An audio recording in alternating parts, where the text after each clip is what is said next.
Paul, Valencia wasn't the most exciting race this season. Would a different tyre choice have made a difference?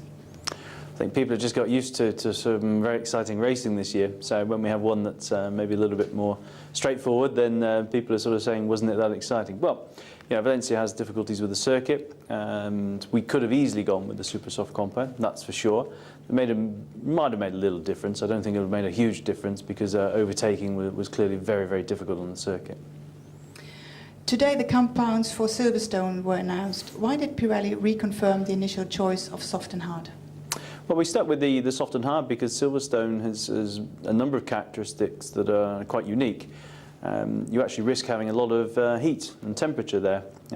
Strangely, last weekend they had close to 30 degrees, which would have meant 42 degrees of tarmac. And being the fastest, or one of the fastest circuits of the season, one of the most aggressive circuits of the season, which means cornering speeds are high, lateral forces are extremely high. The tyre has to actually undergo a lot of strain and stresses, and it risks being used very rapidly, hence the hard compound.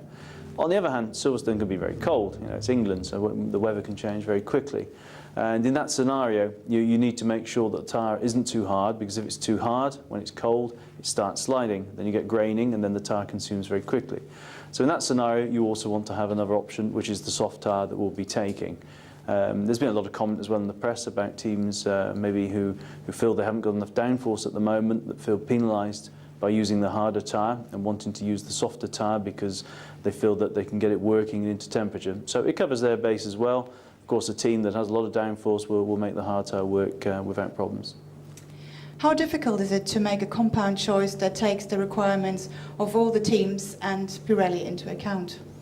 Well, you've got to try and keep everybody happy, but you won't keep everybody happy. So in the end, we have to look at our priorities. We don't want to have excessive pit stops, so going to 2 soft compounds would have meant, you know, maybe going above 4, maybe 5 pit stops because Silverstone is so aggressive. We couldn't do that, so we need to have as well a very clear baseline, which is the hard compound for a situation of very aggressive wear. The teams, in essence, all have their own individual requirements, but we have to make something that meets the demands of Pirelli, but also the vast majority of teams. And I think with the soft and hard, we've actually done that. You were just talking about pit stops. So how many pit stops are you expecting for Silverstone? Well, we obviously don't control the strategy in the races. A lot of that is dependent on the teams and looking at the time they spend in the pits, the pit lane straight, how much time's lost there. It's not always wear related, in fact. Sometimes you could say you could be doing a 2 pit stop strategy based on tyre wear, but in terms of performance, the teams might want to do more. From what we've seen, they're all looking at 3, possibly 4 pit stops.